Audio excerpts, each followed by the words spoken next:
sinto falando, né? Mas, como eu estava dizendo, eu quero, de fato, agradecer bastante ao convite, à possibilidade de fazer essa apresentação. Nós estamos num momento bastante especial, que, como foi dito, nós estamos iniciando um projeto para avaliar a efetividade de PEP, comparando grupos de que usuários e não usaram PEP, e numa segunda fase, ofertando métodos preventivos combinados, incluindo a PrEP, e acompanhando para ver a sua também efetividade. Então, fazer essa discussão com esse público, ele sempre, de fato, é positivo, até para a gente ir consolidando conhecimentos e vendo diferentes visões, né? E também é sempre um prazer, porque estar com o ESP, além do acolhimento e da simpatia dele, a gente sempre aprende muito com as aulas. Eu já tive a oportunidade de ver essa aula em outra vez, mas sempre tem aspectos novos e, de fato, são bastante instigantes. E também, como o Esper disse, eu quero declarar no início que eu, a princípio, não tenho conflito de interesse. Eu sou uma daquelas pessoas que talvez não raivosamente tenha se colocado contra as profilaxias biomédicas ou medicamentosas no início, mas tinha tido sempre um caráter muito crítico. E, com o desenvolver, com o decorrer do tempo, eu fui mudando de comportamento e, hoje, de fato, tenho plena convicção de que ela ocupa um papel estratégico dentro das estratégias de prevenção do HIV, né? Bom, indo à fala, eu primeiro queria fazer uma pontuação, né? Que quando o Esper convidou, eu fiquei sempre muito em dúvida do que efetivamente falar, qual que é o recorte em relação à PEP a colocar. E essa dúvida veio, primeiro, por um motivo muito concreto, né? Porque a PEP, talvez diferentemente da PrEP e do tratamento como prevenção, ele tem, que são as outras estratégias, né, com o uso dos antirretrovirais para prevenção, ele já tem um caminho bastante consolidado, né? Quer dizer, entre as três, a profilaxia pós-exposição é a mais antiga, do ponto de vista da sua implementação cotidiana nos serviços de saúde, né? Quer dizer, o CDC já recomenda o uso da PEP para relações sexuais consentidas desde 1997, né? Quer dizer, já há muito tempo já sabe que ela aproveita uma que tem chamado de uma janela de oportunidade, né? Entre a exposição e, efetivamente, a infecção se estabelecer, quer dizer, há um período aí de 72 horas, e o uso dos antirretrovirais inibindo a replicação pode, de fato, inibir que ocorra essa infecção. Então, isso já tem sido muito bem consolidado, não é muito questionado, embora se saiba que, de fato, a eficácia da profilaxia ela vai ser melhor quanto mais próximo da exposição for, especialmente se ela iniciar nas duas primeiras horas, né? E também, embora não se tenha estudos de eficácia sobre o uso de PEP em relações sexuais consentidas, por questões éticas, né? A sua base conceitual está muito bem estabelecida, tanto por vários estudos em modelos animais, como também por analogia a outras situações de profilaxia, né? Como especialmente a transmissão vertical e os acidentes ocupacionais, né? Onde ensaios clínicos randomizados mostraram proteção que está aí em torno de 70% a 80% na redução de risco de transmissão, né? E, como eu disse, de fato, os estudos de eficácia, né, com ensaios clínicos randomizados, eles não são possíveis atualmente, até por conta disso, né? Quer dizer, não seria ético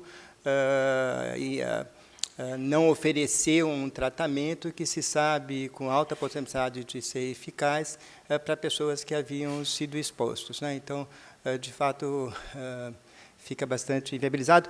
Tanto que o que nós estamos fazendo hoje é comparar, o estudo que eu estava me referindo, é comparar pessoas que chegaram ao serviço até 72 horas e iniciaram a profilaxia com aquelas que chegaram entre 72 horas e 30 dias e não tomaram o medicamento. Ou seja, claro, aí já tem uma diferença entre os públicos, mas é o que talvez mais se aproxime da situação para analisar a efetividade da estratégia em serviços de saúde, né?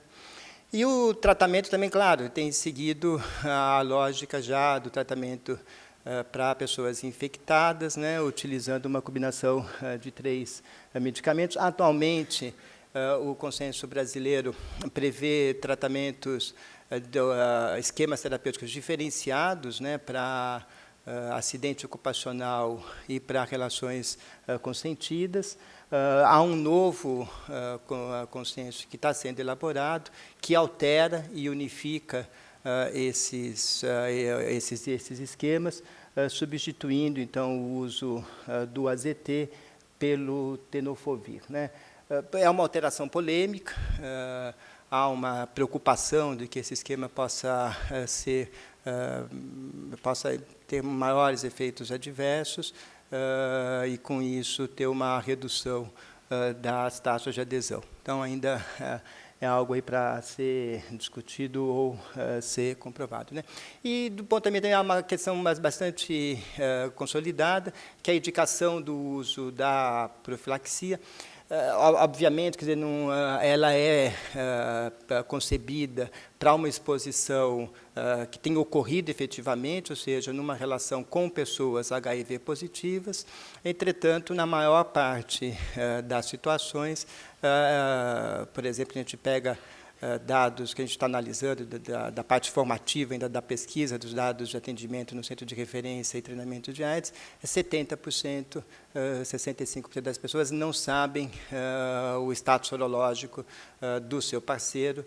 Então, portanto, aí a recomendação é que se avalie qual que é a probabilidade dessa parceria estar infectada ou de você não conseguir descartar a possibilidade de infecção.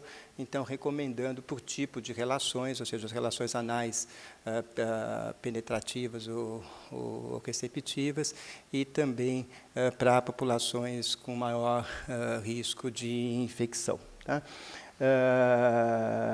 Então, enfim, como ela tem, porque ela tem essas questões que são muito bem consolidadas, a partir, e se a gente analisa, de fato, as pesquisas, eu fiz uma revisão recentemente do que tem saído de publicação nos últimos 2, 3 anos. As publicações, elas o reforçam, mas não acrescentam conhecimentos substantivos em relação a isso, o que não significa que sejam, o fato de ter uma consolidação do conhecimento não significa que ele seja suficiente, né? Como a gente vai ver, tem umas certas insuficiências, tá? Então, eu resolvi falar hoje o que eu achava que era interessante. Então, diante dessa consolidação do uso da PEP como uma estratégia de saúde pública para a prevenção de HIV, discutir com vocês, de fato, qual que é o papel que a PEP tem em relação às estratégias de prevenção, ou seja, como que ela pode se encaixar de uma forma mais efetiva nesse circuito. Até achei que isso poderia ser interessante, porque a partir daí a gente consegue discutir dados já de realidade e que têm sido, enfim, adquirido aí já com a experiência do uso da PEP. E quando eu comecei a pensar nisso, foi inevitável vir essa analogia na minha cabeça, e eu até fui lá na internet, peguei um patinho bem feio e coloquei aqui para dizer que talvez entre as estratégias de prevenção que atualmente existentes, que daquelas pelo menos que têm a eficácia ou efetividade comprovada, a PEP tem sido o patinho feio por alguns motivos, né? Primeiro porque, apesar, né, de todos esses anos de uso de PEP, a procura tem permanecido baixa, né? em diversos contextos analisados, né? Então, não só no Brasil, como também em outros países, como o da União Europeia, a Austrália, etc. E tal, de fato, a PEP ela tem sido com uma baixa procura, né? E isso tem ocorrido, essa baixa procura, mesmo em populações com maior ou com alta exposição à infecção pelo HIV. O que se observa nos diversos estudos é que, aumentando o conhecimento em relação à PEP, aumenta também o uso, mas mesmo aumentando o uso, ela permanece baixa. Tanto que tem um estudo aqui que eu citando, que foi feito na Austrália, ainda foi publicado em 2010, desculpa, na Espanha, publicado em 2010, entre usuários de teste rápido, naqueles que procuravam fazer teste rápido, o conhecimento de PEP era de 22%, ou seja, são pessoas que tinham tido exposição sexual, né, daí acho que a importância desse público, e o uso da PEP não tinha sido referido por mais do que de 2% das pessoas, né? Ela também continua baixo para aqueles que, por interessante que para aqueles que possuíam o medicamento para uso da profilaxia, caso houvesse uma exposição. Esse é um estudo brasileiro, que acho que é o único estudo que, de fato, se aproxima desses estudos de eficácia. O problema dele é que foi feito entre homossexuais no Rio de Janeiro, mas ele tem é muito baixa, muito pequena a amostra dele, que não dá potência, de fato, para analisar os resultados que foram observados. Mas eles fizeram uma estratégia interessante, que numa corte de HSHs expostas, eles distribuíram o medicamento para as pessoas iniciarem o uso da PEP, caso passasse por uma exposição. Ou seja, talvez seja aquela situação que todo mundo arrepia o cabelo, porque diria que poderia levar um aumento de medicalização ou relaxamento de outras práticas preventivas que menor impacto no próprio indivíduo, né? E o que se observou, na realidade, nessas situações, é que, em 43% das situações de exposição, identificadas de exposição, as pessoas não iniciaram PEP.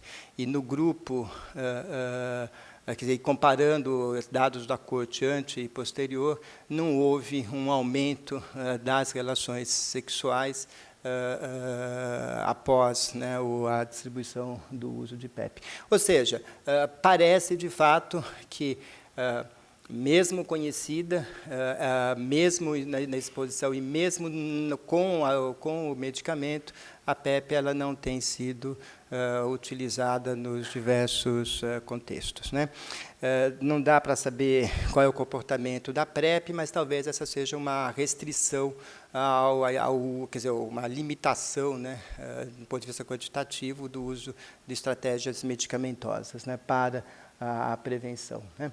A outra questão que tem tornado a PEP um pouquinho mais o patinho feio é, de fato, de que ela, diferente dos outros métodos preventivos, ela é altamente dependente da decisão do indivíduo na sua utilização a cada exposição, né? Então, enquanto que os outros métodos, como preservativos, PrEP ou o tratamento como prevenção,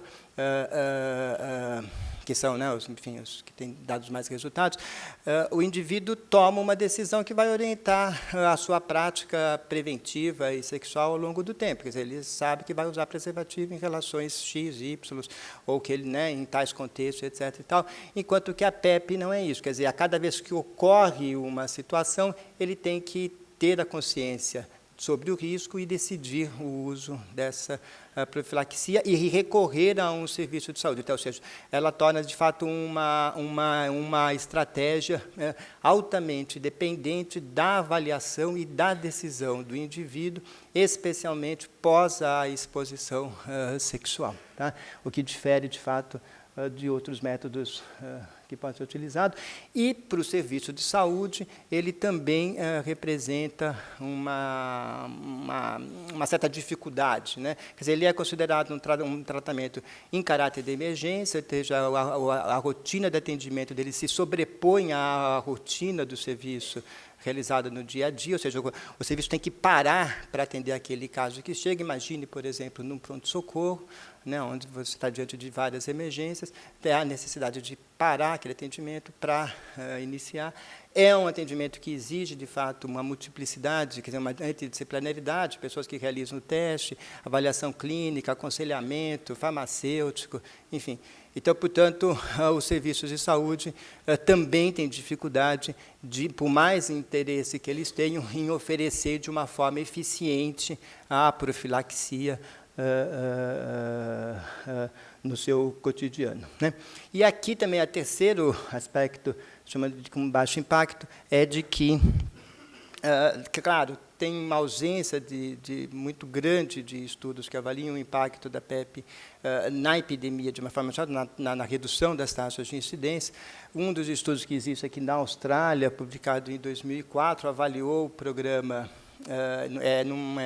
num distrito australiano, avaliou para os programas de PrEP durante 6 anos e estimou, comparando com coortes de pessoas que não procuraram e não utilizaram PrEP, que o programa teria evitado de 1 a 9 casos nesses 6 anos, né?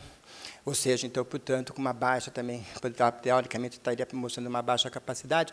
Isso não se deve à falta de eficácia, né, da profilaxia, mas provavelmente a uma não seleção das pessoas de atendimento, ou seja, essas pessoas efetivamente talvez não tenham se exposto ao risco que levaria, então, a taxas similares da população em geral. Tá? E a gente volta um pouco a discutir isso. Tá? Opa, apertei algo errado, agora como é que eu volto? Será que só consegui?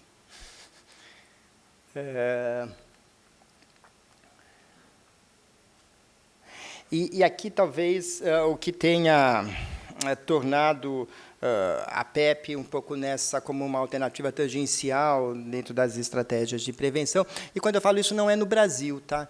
Acho que no Brasil até a PrEP assumiu um caráter um pouco diferenciado, como o Brasil não assumiu francamente a PrEP até então, e tinha muita reticência no uso de medicamentos, a PrEP quase que foi alçado aí como uma resposta de maior volume, mas, enfim, quando você olha as publicações no mundo inteiro, a PrEP, de fato, ela tem sido mais com mais reticência, né? E outra questão é que eu acho que aí sim que eu gostaria de estar começando a fazer uma inflexão, é de que, diante dos outros métodos que usam os antirretrovirais, especialmente o tratamento como prevenção e a PrEP, desculpa, esses métodos preventivos, eles, de fato, eles parecem ter maior impacto na epidemia do que da PrEP, como eu acabei de apresentar, né? Tanto que o que tem mais sustentado a assertiva de que as tecnologias atuais disponíveis de prevenção podem levar ao fim da epidemia num médio prazo, tem sido amparado pelo uso, especialmente, do tratamento como prevenção, né? Tem vários estudos de modelagem matemática mostrando esse impacto. Claro que eles variam significativamente no contexto da epidemia, com taxas de adesão, taxas de testagem, etc.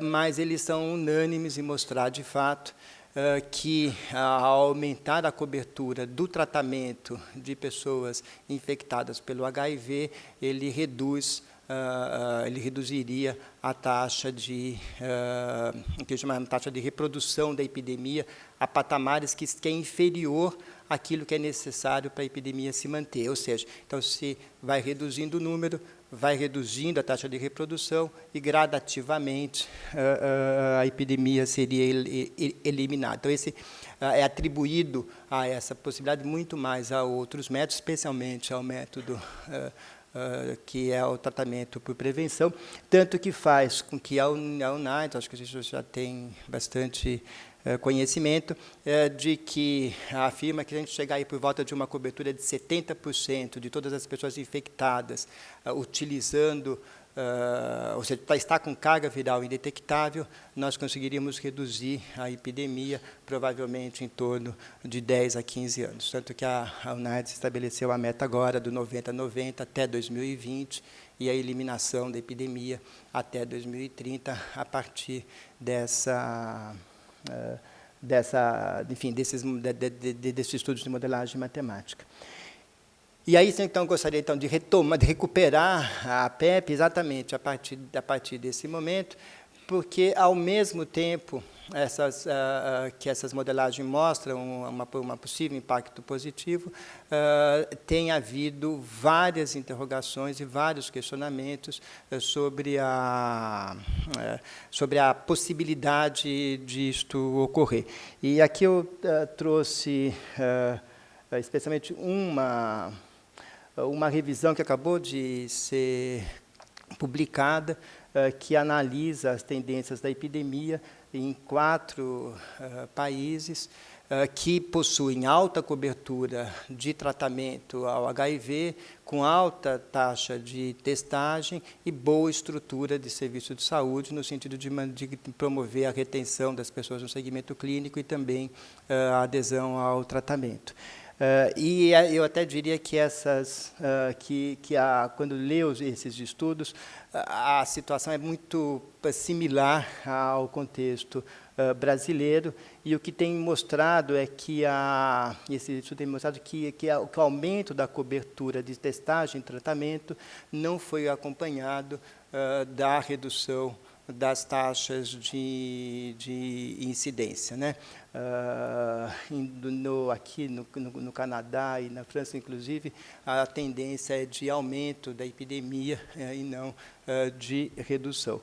E isso estaria ocorrendo, primeiro, por uma questão de mudança de comportamento sexual que tem sido observado ao longo do tempo. Não é uma mudança de comportamento exclusivamente associada a uma desinibição diante do surgimento de outros métodos, mas, muito provavelmente, a uma mudança de comportamento geracional ou mesmo por esgotamento de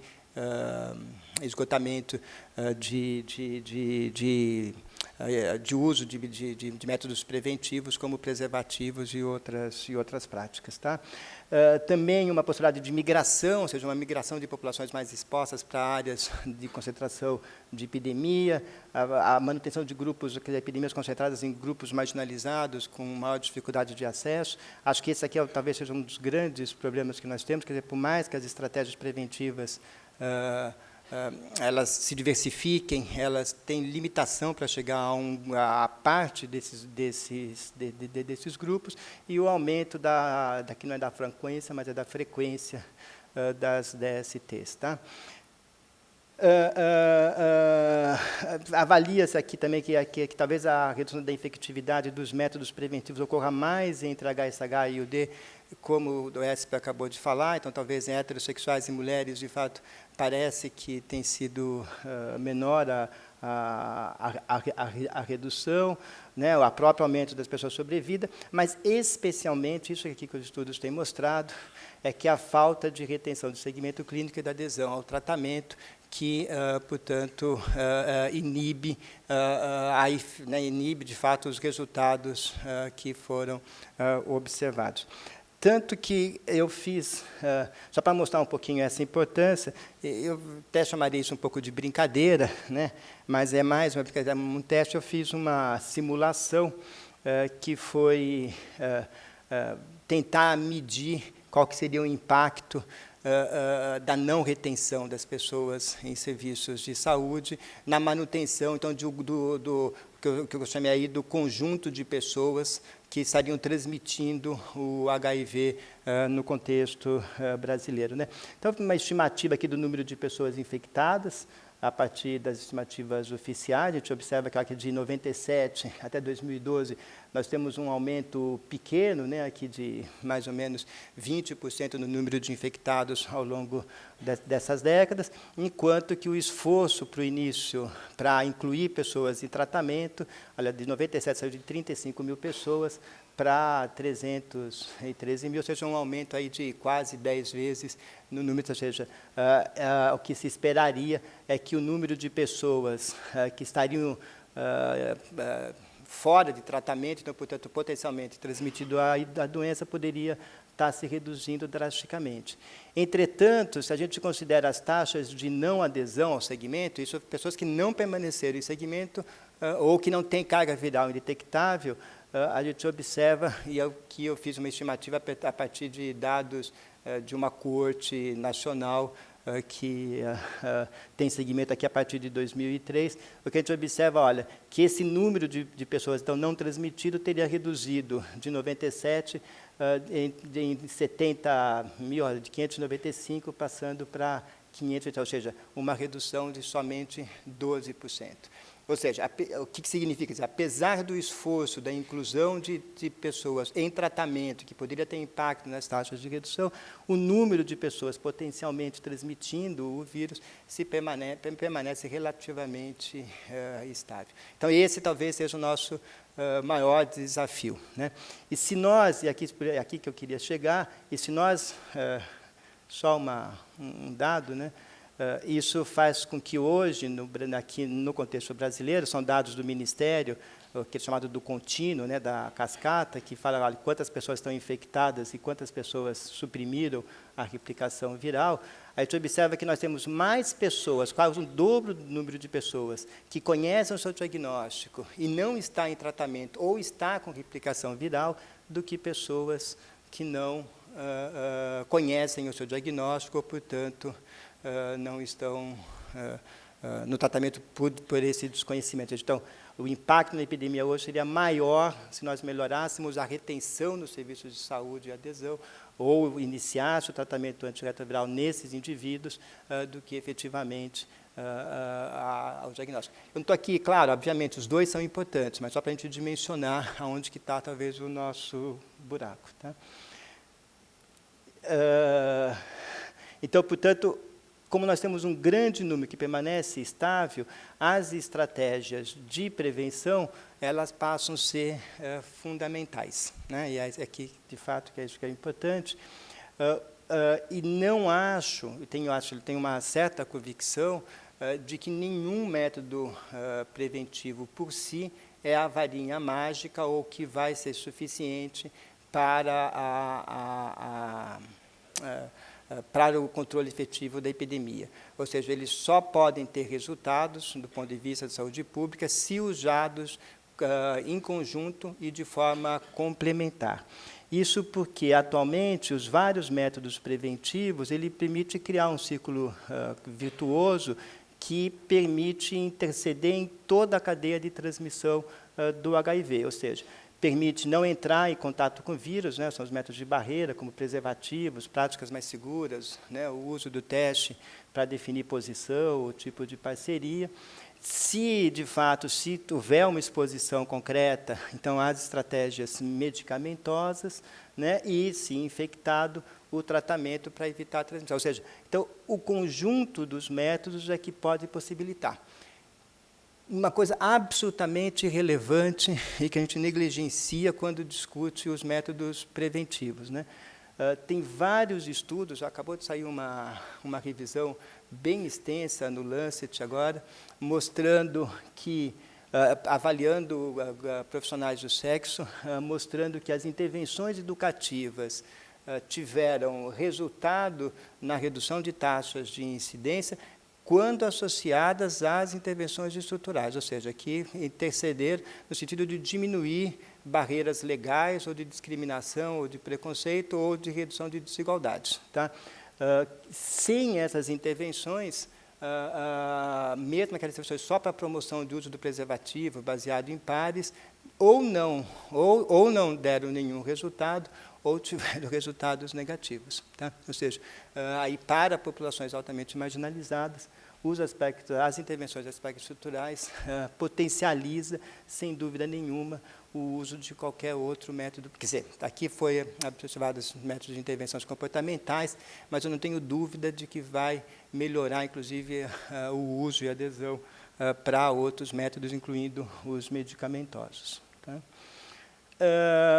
E a questão bastante que vem a reforçar de que, então, é necessário combinar os métodos preventivos, e nenhum dos métodos preventivos é o patinho feio, porque cada um dos métodos provavelmente tem o seu nicho, tanto pelo perfil de pessoas que utilizam, como também pela situação que ele cobre, né? Então, nessa pesquisa, tem um componente qualitativo que tem sido desenvolvido sob a coordenação da professora Márcia, aqui do Departamento de Medicina Preventiva, junto com esse projeto que eu acabei de me referir. Na parte também inicial, então, são dados bem iniciais.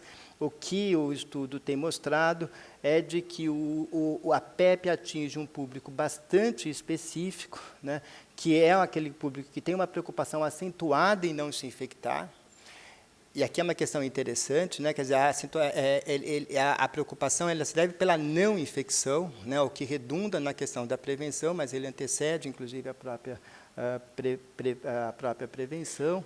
Ele faz uma prevenção sistemática, ou seja, ele adotou um método preventivo, entretanto, e usa a PEP para sanar ou falhas na prevenção ou situações que ocorreram de forma inusitada e não planejada. Tá?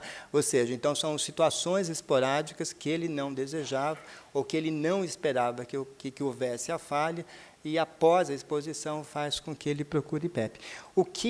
Esse é um estudo, esse é um resultado que não tem, quer dizer, apesar de ser muito preliminar, não tenho muito receio, porque ele corrobora vários estudos qualitativos, inclusive um feito também na Austrália, que mostra, de fato, que a PEP ele é muito mais utilizada para complementação e suplementação da prevenção do que como ele próprio um método preventivo. Tá? Então, essa situação não será coberta por nenhum outro método preventivo, nem pelo seu perfil, nem pelo seu uso em relação aos demais. Tá? O fato, entretanto, e aqui estamos mostrando alguns dados de atendimento de PEP do centro de referência, que foi esse dado que nós analisamos na parte formativa da pesquisa, o que efetivamente não significa que essas pessoas não tenham tido uma exposição concreta à infecção pelo HIV. Tá? Está aqui uma análise de mais ou menos 800 atendimentos que tiveram, 700 atendimentos no último ano, 2014. Olha, que de cada 10 pessoas que recorrem ao uso de PEP, 8 delas, de fato, têm uma situação concreta de exposição, né, assim, com a maioria deles numa relação anal, insertiva ou receptiva, numa relação homo ou bissexual. Mas parceria de HIV positivo e também incluindo populações de maior prevalência do HIV, como profissional do sexo e já de droga. Ou seja, então, apesar de não ser porque se é uma população que tem uma prevenção sistemática, ela é, de fato, uma população que tem, teoricamente, uma maior probabilidade de se infectar pelo HIV. Tá? Tanto que essa população, olha, ela, por volta que 6% dela já tinha utilizado o antirretroviral, já tinha utilizado a PEP anteriormente, e 9% voltou a utilizar a PEP numa segunda oportunidade. Eu não me lembro exatamente, mas acho que dava por volta de 15% a 16% o universo que tinha usado mais de uma vez PEP antes ou após aquele evento que estava sendo avaliado, porém a maior parte deles utilizou uma única vez. Tá? O que leva a uma taxa de incidência acumulada de 0,75, Ou seja, então, também não é uma população exposta, mas também não é uma população altamente exposta, tendo prevalência e taxa de incidência talvez menor do que em outras populações com alta exposição, ressalvando que essas infecções não ocorreram naquele episódio que levou à PEP, mas ocorre entre usos de PEP, ou seja, em outra exposição após o uso de PEP, o que mostra, talvez, que essa questão da complementariedade, de que essa população poderia ser uma população candidata a usar outros métodos, como, por exemplo, PrEP, de uma vez que ela tem uma certa escolha não, mas tem uma certa tolerância para prevenções medicamentosas, né? Talvez aí um dos grandes benefícios, quer dizer, mesmo não sendo populações sendo uma estratégia que não tenha alto impacto na epidemia, ela é uma estratégia que traz aos serviços pessoas que não haviam tido contato com os serviços de saúde previamente. Tanto que, quatro a cada cinco pessoas que utilizaram PEP, com alta exposição, não tinham realizado o teste anti-HIV na vida. Tá?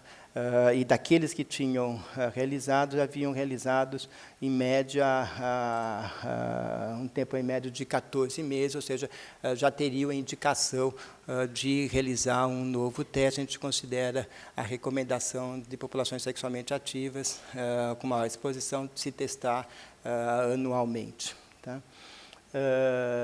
Bom, e aí nem se compara aí as outras testagem para outras infecções que são bem menos prevalentes nessa população, né? Agora, então, se a gente tem uma boa triagem, uma questão que é bastante, enfim, talvez seja a principal questão que todos os estudos têm mostrado, que impacta o resultado da PEP, como o SP também comentou para a PrEP, é a falta de adesão ao tratamento ou de completude ao tratamento, né? Se a gente considerar, e aqui eu peguei propositalmente o ponto mais crítico, né, de que é fazer pelo menos um retorno após o início da terapia antirretroviral, ou seja, pelo menos quem não fez um retorno não tem nem chance de concluir o protocolo, né? Então, talvez seja a situação mais crítica porque ele perde completamente o contato com o serviço. 30% das pessoas não fizeram sequer um retorno, e o retorno aqui é prescrito, o primeiro retorno, 7 a 10 dias após o início da PrEP para acompanhamento de eventos adversos, né? E se a gente analisa, aqui eu fiz uma análise multivariada para saber que fatores estariam associados a esse abandono, a essa perda de segmento. E aí foi um resultado que me surpreendeu. Os resultados iniciais mostravam que pessoas que tinham menor exposição, que tinham maior vulnerabilidade social, tinham taxas mais elevadas, mas ao fazer então o controle dessas variáveis, as únicas que pareceram associadas à perda de tratamento são as mulheres, né, que têm um aumento aí nas chances, tem uma chance de 76% maior de perda de segmento do que em homens, então, portanto, aí corrobora com o estudo de PrEP, onde mostrando que a menor adesão ao tratamento, também em PEP, entre as mulheres, e conforme há uma redução, da faixa etária. E aqui uma surpresa para nós, de que quem usou PEP anteriormente também tem uma chance aumento de chance de 2 vezes de não retornar para o uso, para a conclusão do tratamento, para a realização da primeira consulta. Eu fiquei em dúvida se isso não se deve já a um aprendizado do paciente que já realizou PEP, que ele vai ao serviço de saúde, é um serviço de saúde público, para conseguir o medicamento e depois tende a concluir o seu tratamento no consultório privado ou no médico ou no serviço que lhe convém, fazendo o segmento sorológico. Então, talvez esse aqui talvez seja uma explicação. E cabe ressaltar que, como o medicamento ele está disponível de imediato nos serviços públicos, né, os consultórios privados e serviços de seguro eles acabam tendo menor possibilidade de atendimento, o que faz com que uma população de maior renda procure os serviços de PEP. Então, talvez equalizar essas questões poderia aumentar a cobertura e o uso de PEP no Brasil. Só para ressaltar, então, que questões mais que poderiam mostrar uma certa desigualdade, uma maior vulnerabilidade social, foram controlados os modelos e não tem enfim, não há nenhuma diferença significativa por essas, como também nós controlamos por orientação sexual, o fato de ter o risco naquela exposição, o uso de cocaína prévia e também situações de prostituição. Tá? Então, portanto, maior ou menor risco, de fato, nem questões de vulnerabilidades sociais, nem questões de maior ou menor risco, está relacionado com essa perda de segmento. Tá? E aí, o que é interessante é que, que quem, na realidade, dá seguimento ao tratamento, ele toma o medicamento adequadamente.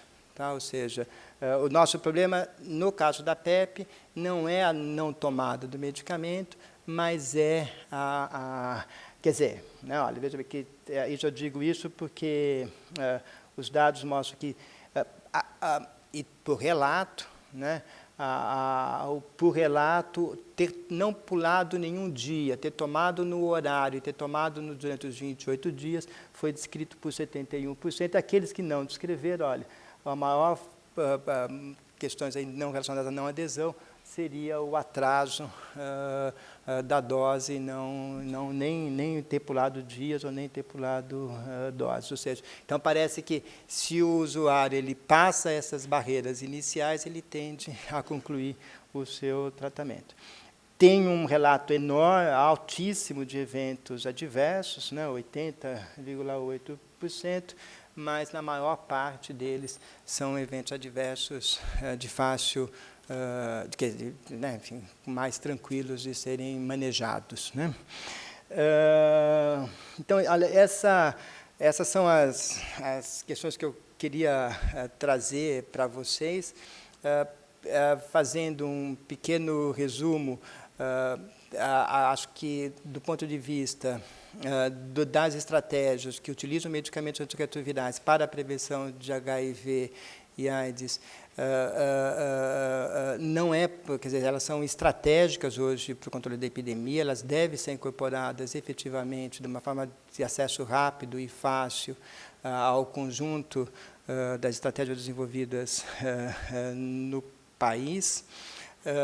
Nenhuma delas, efetivamente, ela vai sozinha promover um controle da epidemia. Então, a aposta do testar e tratar como estratégica mágica para a prevenção do HIV, para a eliminação da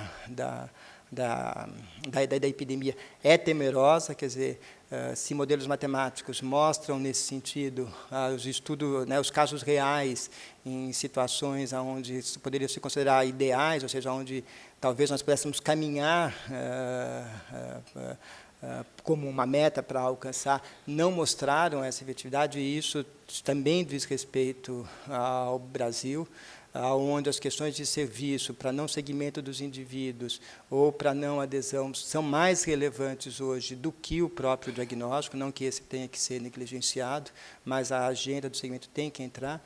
E o uso da PEP pode cobrir especificamente um grupo de pessoas que usam ela como uma complementar, especialmente como altamente exposta, e que usa a profilaxia para complementar as suas estratégias. Mas há um grande problema para nós resolvermos, que é a adesão. E eu lembro que a questão da adesão, a gente não que a gente discute a adesão aos métodos medicamentosos, mas esquece que é o mesmo problema para o uso do preservativo, né? Quer dizer, o uso consistente do preservativo em populações altamente expostas, em alguns estudos tem mostrado aí que não tem ultrapassado a 30%, 25%. Ou seja, então, também o uso consistente de métodos comportamentais também é baixo, como também é baixo a de métodos medicamentosos. Então, a gente já temos um desafio para trabalhar a questão da adesão e o uso consistente dos métodos preventivos, quer sejam eles comportamentais, quer sejam eles medicamentosos. Tá? E a PEP, então, portanto, ela pode ser bastante estratégica como último recurso aí de prevenção a um determinado grupo. Tá? Então, é isso que eu gostaria de falar. Obrigado. E se houver alguma pergunta, estou disponível.